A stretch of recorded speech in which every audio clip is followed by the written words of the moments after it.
La Ville municipale, une présentation du groupe JD, partenaire de la Téléticie.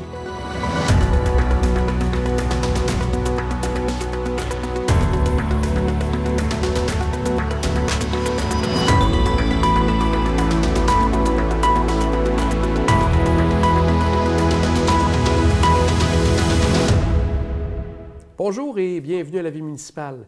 Cette semaine à l'émission, en première partie, nous recevons Marie-Andrée Saint-Pierre, qui est de la MRC de la Côte-de-Beaupré. On va parler du nouveau projet qui s'amène dans quelques mois pour les résidus alimentaires. On va commencer tout de suite donc avec Mme Saint-Pierre. Bienvenue à la Vie municipale. Bonjour, merci de m'accueillir. On va donc parler justement de la récupération des résidus alimentaires. On en parle depuis quelques années, mais là, c'est vraiment, ça va commencer très, très bientôt. Comment ça va se passer pour les résidents? Qu'est-ce qu'ils auront à faire pour pouvoir continuer là, et commencer cette nouvelle récupération?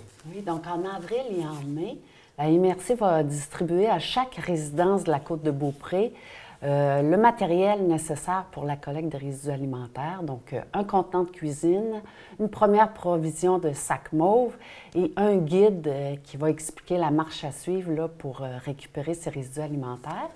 Donc, l'ensemble des résidences vont recevoir ce matériel-là. Donc, autant les maisons unifamiliales, les unités de condominium que les logements en bloc appartement. Donc, dès que le citoyen reçoit son matériel de collecte, il va pouvoir d'ores et déjà... Il n'y a pas vraiment une date précise, c'est quand vous le recevez, ça commence. C'est ça. Vous pouvez commencer à trier vos résidus alimentaires, à les mettre dans votre sac mauve et à déposer votre sac mauve dans votre bac à ordures. À quoi ça peut ressembler? Je pense que vous avez un petit exemple là, actuellement juste à côté de vous. Exact.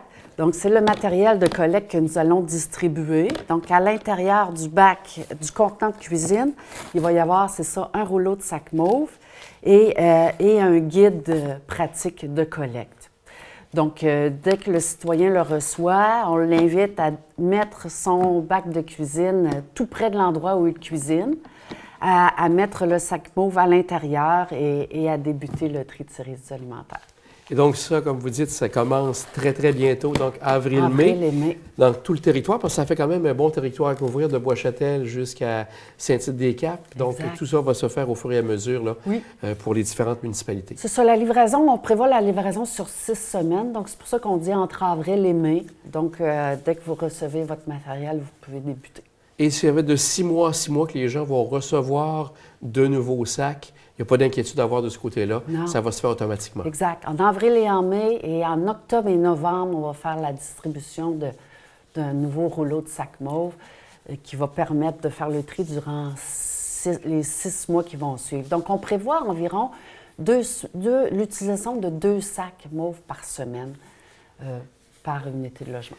Si par hasard, des gens auraient encore des besoins supplémentaires, est-ce qu'il y a des endroits précis où les gens pourraient récupérer, en plus des sacs qu'on va recevoir aux 6 mois, d'avoir la possibilité d'en avoir davantage aux besoins? Oui. Donc, auprès de chaque municipalité, donc il y a un lieu qui a été identifié dans chacune des municipalités où ça va être possible de se procurer des sacs mauves supplémentaires. Pour connaître le lieu exact, on invite les gens à aller visiter le site Internet dédié à la collecte, qui est à l'adresse sacmauve.mrccôtedebeaupré.com. Donc, sur ce site-là, le lieu où on peut s'approvisionner en sacs mauves supplémentaires dans chaque municipalité est spécifié. Je vais aller voir le site qui est vraiment très bien fait en passant. Donc, on voit les différentes informations, les produits. J'aimerais en discuter justement. Les gens qui ont des questions, qu'est-ce qu'on récupère grâce au sac mauve? La question principale qu'ils ont à se poser, c'est quoi? Oui, donc est-ce que c'est quelque chose qui se mange ou est-ce une partie de quelque chose qui se mange? Donc, si la réponse est oui, donc si ça se mange ou c'est une partie de quelque chose qui se mange, on peut le mettre dans le sac mauve. Donc, par exemple, ça peut être un reste de table, autant la viande, la volaille, les poissons, fruits de mer sont acceptés. Quand on parle d'une partie de quelque chose qui se mange, bien, ça peut être la peau, par exemple, du poulet, les os de poulet, la peau de poisson, c'est accepté. Des coquilles d'œufs, des coquilles de mollusques, des carapaces de homard, c'est une partie de quelque chose qui se mange, donc c'est accepté dans le sac mauve. Donc, ça ressemble un peu à ce qu'il y a des gens qui faisaient déjà un peu de compostage chez eux pour leur jardin. ils récupéraient certaines matières. Donc, ça fait partie de ça, en plus des éléments comme des aliments que vous parliez, viande, etc. C'est ça. Mais les contenants qui sont un contenant de plastique qui englobe tout ça, ça, on oublie Non. ça. Un carton de pizza qui a été contaminé par la pizza, c'est la même chose. On n'envoie pas ça C'est là-dedans. ça, non, du carton, ça se mange pas, on ne le met pas dans le sac mauve. Même chose pour les mouchoirs, les papiers essuie-tout, qui normalement vont dans le compost, mais là, étant donné que ça ne se mange pas, on ne le met pas dans le sac mauve. Les plantes que j'ai cru comprendre aussi. Les plantes, les résidus verts, les feuilles, résidus de jardinage, ça ne se mange pas, ça ne va pas dans le sac mauve.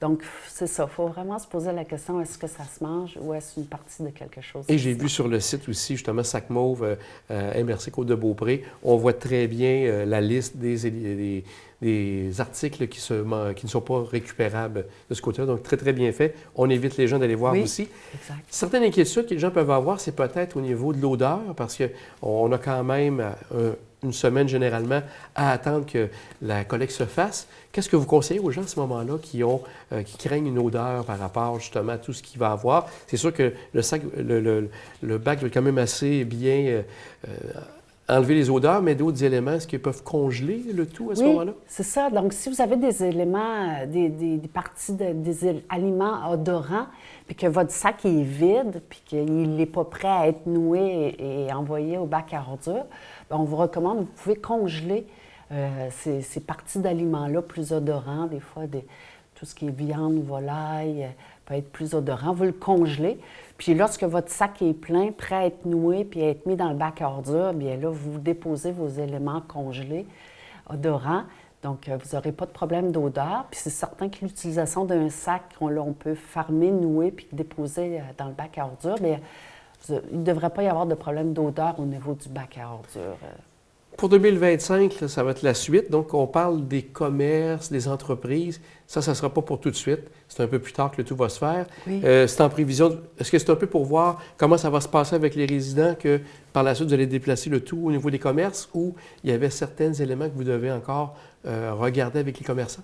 Oui, donc c'est ça, on le fait en 2 phases, c'est ça, pour y aller de façon graduelle. On veut aussi rencontrer les restaurants, les épiceries pour bien leur expliquer la façon de fonctionner.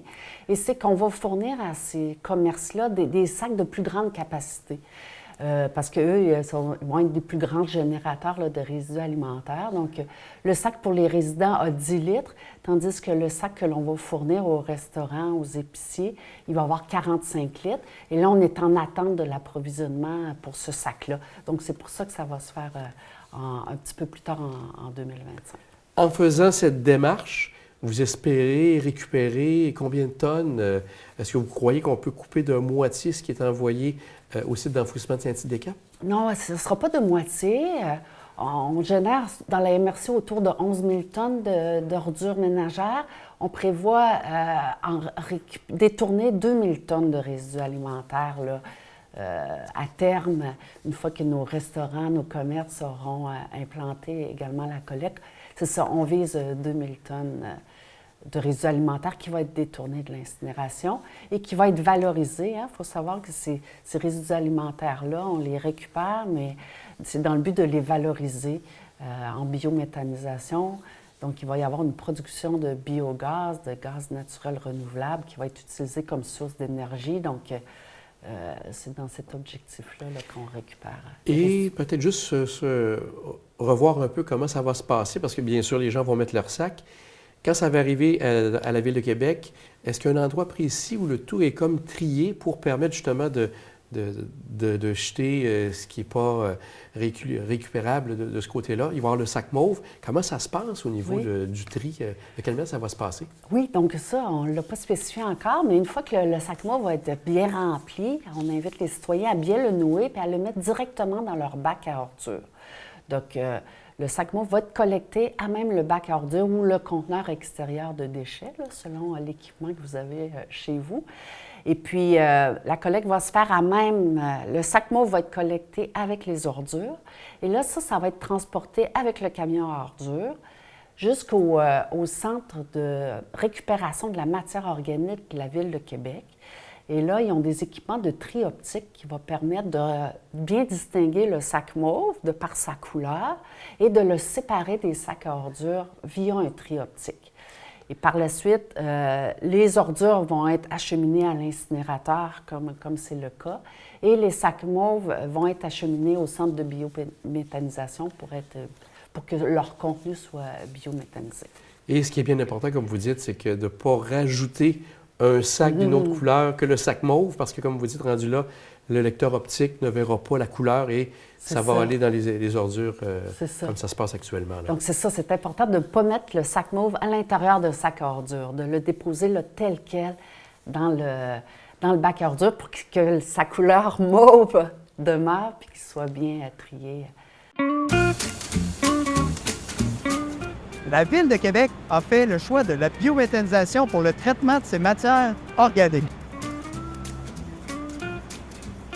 Au complexe de valorisation énergétique, le centre de récupération de la matière organique, les camions déchargent leur contenu sur des convoyeurs. Vous pouvez constater que la majorité des sacs n'ont pas été endommagés durant le transport et sont toujours en état d'être triés. Ici, l'immense pelle sert à retirer les déchets volumineux. Notez que la majorité des objets qu'on enlève à ce point-ci auraient dû être envoyés à l'écosystème.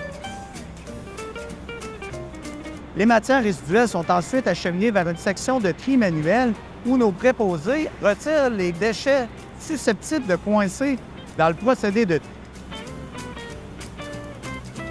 La dernière étape du tri, c'est d'enlever les sacs mauves des déchets restants. Les sacs sont repérés grâce à leur couleur distinctive et retirés du flot de déchets en utilisant des jets d'air sont expulsés sur un deuxième convoyeur qui les envoie directement au pré-traitement. En arrivant au pré-traitement, lorsque la quantité de sacs est suffisante, on démarre notre broyeur qui, lui, déchire les sacs afin d'en extraire les résidus alimentaires et produire une biopulpe. On envoie tout ça dans un immense réservoir dans lequel on chauffe la biopulpe à une température de 65 degrés Celsius avant de le transférer au centre de biométhanisation via des conduits souterrains. Votre collaboration fait la différence car trier ces résidus alimentaires est un geste sain pour l'environnement et la réduction des déchets.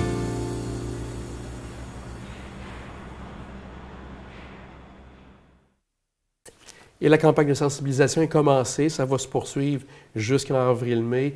Différentes informations. Les gens qui veulent en savoir plus, comme je disais, le site Internet en dit beaucoup. On peut vous rejoindre également pour avoir plus d'informations sans problème de ce côté-là, en vous rejoignant, Mme Saint-Pierre. Quelques questions rapides. Est-ce que si les gens, je ne sais pas, malheureusement, ça se brise sans que ce soit fait par l'usager en tant que tel, s'il y a un bris au niveau du matériel, est-ce qu'on vous rejoint pour ravoir des nouveaux produits comme le bac qu'on va servir dans notre cuisine aussi?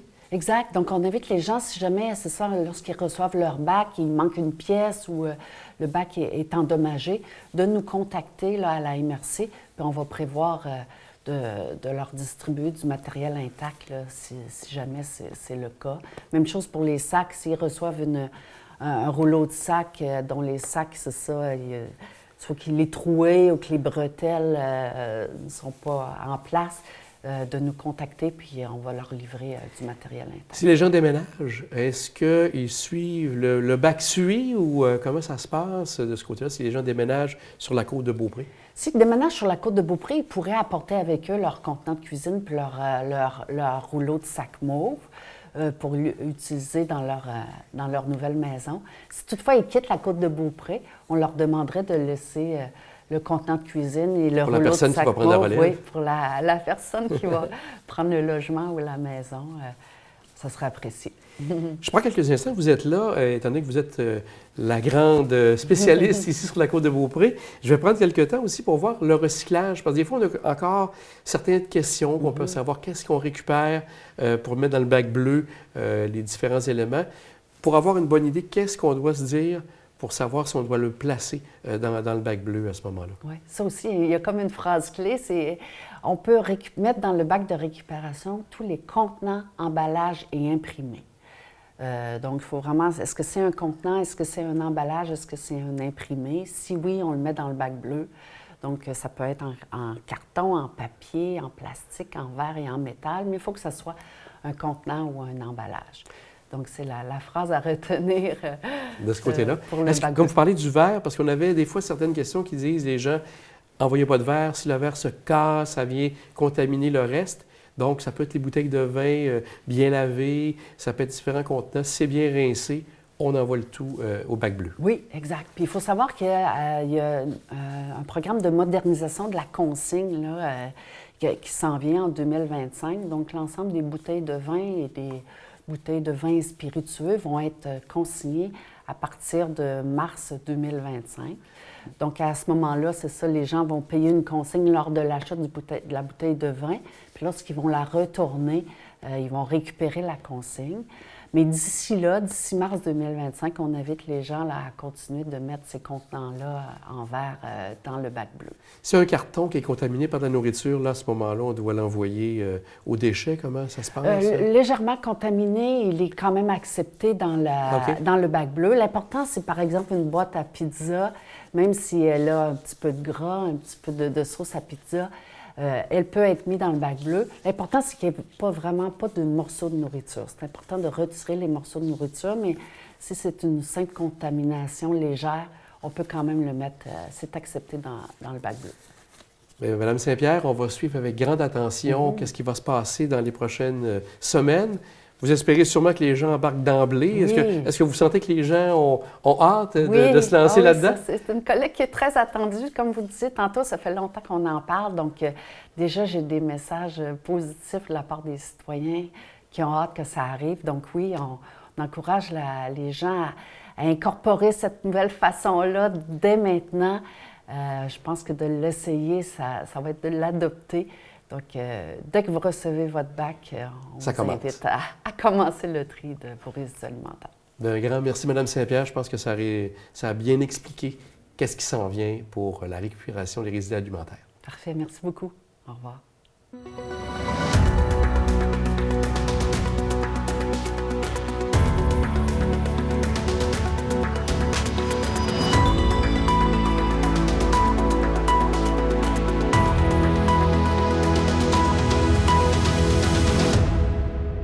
Ah, puis pour mes forces puis mes faiblesses.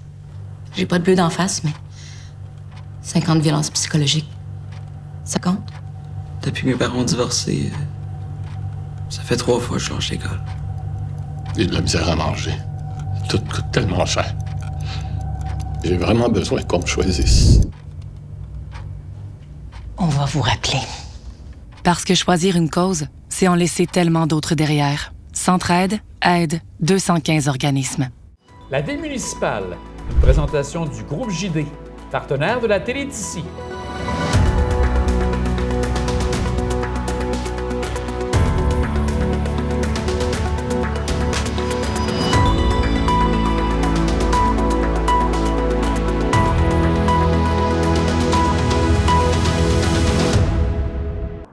En deuxième partie d'émission, prenons quelques moments pour rencontrer les membres du club La Détente de la FADOC de l'Ange Gardien. Michel, tu es le président ici pour le club FADOC La Détente de l'Ange Gardien. J'aimerais que tu me parles un peu. Vous avez combien de membres en tout et partout ici? On a présentement 178 membres au niveau de la FADOC. Et la participation équivaut à peu près à 25 %.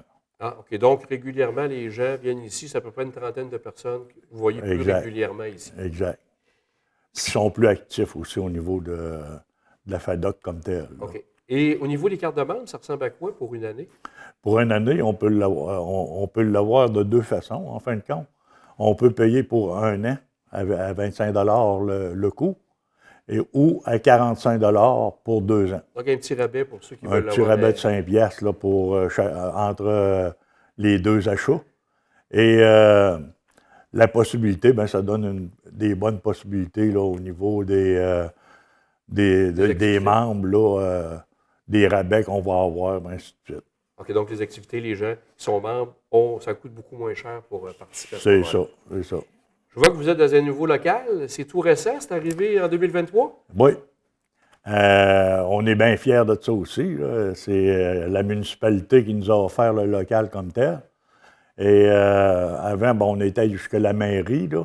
Ah. Et c'était pas tellement grand. Ici, c'est pas mal plus grand, là, au niveau... puis on a plus de facilités, là. On a un beau frigidaire, un poêle à micro-ondes, puis on est pas mal mieux organisé, là. Ça, c'est maintenant dans le nouveau centre communautaire qu'on trouve sur le boulevard Sainte-Anne, là, Exact. qui a été inauguré aussi là, en 2023. Exact, exact. Donc, on a parlé rapidement, on parle des activités générales, on parle le mercredi, toujours une activité à 13h, c'est les cartes, ça se passe ici, c'est bien ça? Exact. Et aussi, j'aimerais voir avec toi, je sais que vous collaborez avec d'autres clubs parce que c'est toujours intéressant de faire de plus grosses activités. Que vous collaborez avec ceux de Bois-Châtel, Château-Richer? Oui. En fin de compte, la FADOC, là, c'est un gros mouvement. Hein? Ça représente peut-être là, une affaire de 100 quelques mille personnes, des aînés. Oui. Donc, naturellement, c'est un peu ce que je déplorais, moi, au commencement, là, quand je suis rentré dans la FADOC, d'avoir peu de communication entre les autres intervenants au niveau de la FADOC. Et ben, je me suis fait quelques chambres, là. M. Sylvain de Beaupré, là, entre autres. OK. Ensuite de ça, ben, on a Mme Thérèse Gravel au niveau du château et une Mme Hamel au niveau de Bois-Châtel. Donc, comme vendredi passé, ben, on avait justement là, un déjeuner que notre grand Manitou là, a fait, là, Ah! qui représente la FADOC comme telle. Là. OK. Et c'est par lui, là, en fin de compte, qu'on passe, là, nous autres, pour Chaudière-Appalaches et Québec. Donc, c'est ça qui est intéressant, comme tu dis. Ça vous permet d'avoir des activités de plus grande envergure, des voyages, des activités C'est ça. plus Comme intéressantes. cet été, là, on va avoir les Olympiques plein air. Là. OK. Donc, chaque endroit, là, en fin de compte, qui a un club FADOC, peut présenter un membre, là, si, mettons, comme on est 4, là, nous autres, qui veulent jouer au golf, mettons, exemple, bon, ben, on se forme une équipe et on va envoyer les noms sous peu, là, pour, on va avoir des explications là-dessus, là, parce que je pense que c'est une des premières années qui font ça, là, aussi gros que ça. Puis je pense que le début que vous avez ici, à l'Ange Gardien, c'est vraiment de sortir de l'isolement des personnes qui sont à leur maison, qui ont moins d'activités. Vous souhaitez qu'ils se joignent à vous pour pouvoir être en commun avec tout le groupe de la FADOC ici. Là. C'est exactement ça. En fin de compte, c'est le but qu'on vise, ça. Tuer la partie là, des gens là, à rien faire. Donc, naturellement, ben, avec la FADOC, on fait il y en a qui organisent des marches. Il y en a d'autres, comme nous autres, on organise des sorties. Ça permet aux gens, ça leur fait une belle activité, ça les sort un peu et ça leur permet de rencontrer d'autres personnes ici. Un club social, en fait, ici. Ben oui. C'est un peu le but qu'on vise, d'ailleurs. Hein. Puis, je pense que les gens aussi qui participent là, aiment bien ça. Tu sais, sortir une fois par semaine, c'est pas beaucoup, là. Puis, ça leur permet de faire une activité là, qui peut être intéressante. Ben Michel, content d'avoir discuté avec toi. Ça nous donne une meilleure idée à quoi vous faites ici à la FADOC La Détente. Ça ne doit pas toujours être la détente, par contre. Ça doit brasser... Ça brosse pas mal. Oui, c'est ça. Un gros merci, Michel, puis à bientôt. Bon, ben merci beaucoup. Je remercie la télévision là, pour ses déplacements pour nous avoir rencontrés. Merci. Puis, merci. On va sûrement se rencontrer plusieurs occasions. Là. Oui. Merci beaucoup. Madame Mathieu. Oui, bonjour. Bonjour. Vous êtes la vice-présidente du Club FADOC La Détente de l'Ange Gardien. Oui. J'aurais aimé parler avec vous parce que là, il va y avoir une grosse date qui s'en vient, un 50e anniversaire pour la FADOC ici. Et ça a commencé quand, justement, cette FADOC-là, ici à l'Ange Gardien? En 1974, Mme Marguerite Jobidon Tremblay a décidé de fonder le club de l'âge d'or de l'Ange Gardien. Et au cours des années, peut-être 80-90, ils ont changé la dénomination en Club La Détente de l'Ange Gardien. Et là, la fête, le 50e, ça va se faire au mois de mai? À quel Au mois de moment? mai, le 18 mai, au centre communautaire. Donc, on a une grande soirée, un souper suivi d'une soirée dansante. Là, il y aura sûrement encore plus de détails qui vont venir. Là. Vous êtes en train de travailler le tout? On est en train de former un comité pour l'organisation. Et plus tard, effectivement, on a un site Facebook, donc toutes les informations seront détaillées sur notre site Facebook. Moi, j'ai vu la page Facebook, c'est intéressant. Vous avez les différentes activités, vous mettez à jour régulièrement des informations. Oui, surtout les réseaux, les infos du réseau FADOC, qui est en regard gouvernemental, ce qui regarde les aînés, et donc, nos activités. Parlant d'activités, je pense que vous en avez plusieurs. Ouais. Ça ressemble à quoi vos activités, généralement, que vous avez ici pour le club La Détente? Et le mercredi, on a les cartes dans l'après-midi. Et on a le bingo Montmorency à tous les derniers lundis du mois. On a du théâtre, des soupers rencontres. Ah, vous avez des sorties supplémentaires Oui. Et ça arrive à faire, c'est pas tout régulier? Bien, moi, j'ai fait un calendrier annuel et à OK. chaque mois, il y a une activité. Donc, ce calendrier-là, il est disponible. Tout le monde peut venir. C'est offert à tous. Les membres ont un privilège, c'est sûr, de notre club. Mais pour les autres, bien, il y a un tarif un petit peu plus élevé. Et vous faites aussi des voyages, j'ai cru voir. Ouais. Pas seulement des visites, mais vous avez des voyages. On fait que des vous faites voyages, également. effectivement. Cette année, on va à Toronto, chute Niagara. Oh! Et c'est déjà complet, malheureusement. Vous Mon ne pouvez pas Dieu. vous joindre à nous. Et, Donc, il y a déjà oui. une bonne demande de ce côté-là. Oui. Je pense aussi que vous y allez avec des activités régulières. On parle Saint-Valentin, les Oui. cabanes à sucre, c'est des choses que vous faites, souper vers la fin de l'année pour le temps des fêtes. Effectivement, à chaque occasion, on souligne l'occasion. Mais Madame, Messieurs, on prendra le temps dans les prochaines semaines pour se reparler parce qu'on va parler sûrement de plus de détails de votre 50e. Oui. Puis aussi, il faut noter que ce qui est important, je pense que vous amenez les gens qui sont chez eux à leur domicile, les gens plus âgés, vous les invitez à venir vous joindre et à Effectivement. participer à vos activités. Effectivement. On va vous souhaiter bonne chance, puis on aura l'occasion de se reparler. Et merci beaucoup.